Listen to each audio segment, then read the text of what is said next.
Two of Mississippi's oldest and most enigmatic ghost stories involve Deer Island and its surrounding waters. The closest island to the Mississippi coast, it's easily visible from the beaches of Biloxi. It's a rookery for the great blue heron and is maintained in its natural state as a Mississippi coastal preserve.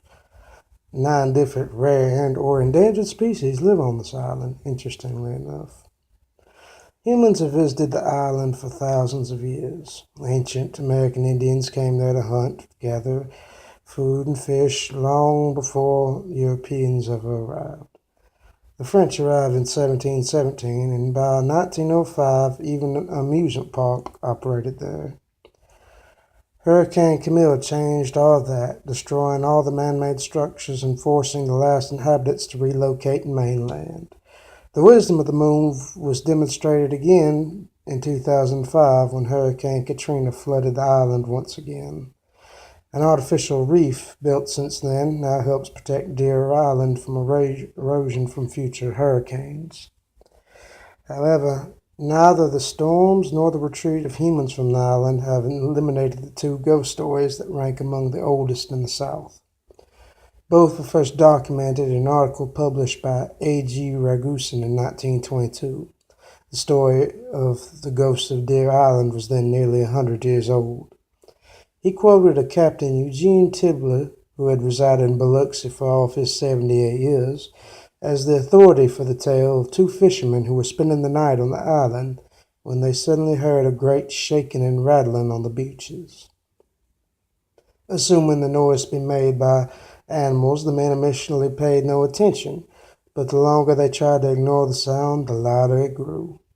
Finally, they investigated the cause and were stunned to see a headless skeleton sitting erect among the palmettos. The 2 men ran for their boats with the headless specter in pursuit, but succeeded in making an escape. Now, the story of this headless ghost originates from an old pirate story. According to the legend, a pirate captain once steered a ship into Biloxi Bay to bury a large treasure.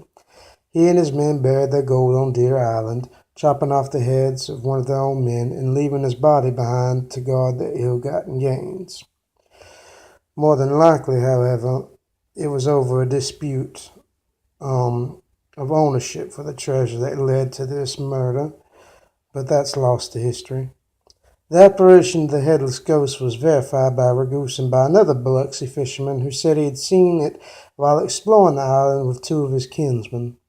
Their experience was similar to that of the men described by Captain Tibler.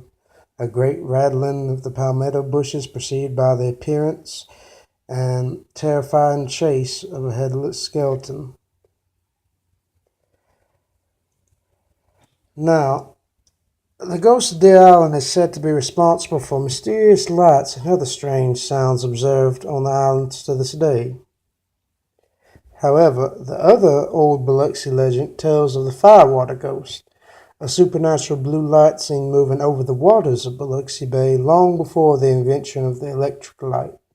According to that legend, the mysterious light often moves across the bay between Biloxi and Ocean Springs.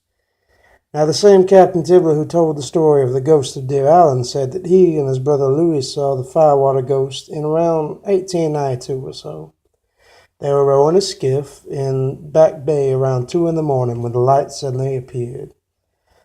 Tibler described it as being blue in color and traveling about 1 foot over the water. He and his brother stopped rowing and watched it as it crossed the bay and disappeared near Ocean Springs.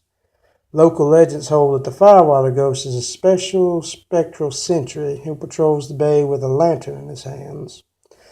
Now, the stories of Deer Island and the Firewater Ghost are important parts of the folklore of the Mississippi Gulf Coast, and any resident in Biloxi would be able to tell you at least a little bit about them. So the next time you're walking the Biloxi beaches at night and enjoying the view of the Mississippi Sound from your hotel room, keep your eyes open. You just might witness the lights that fishermen have told of seeing for nearly 200 years.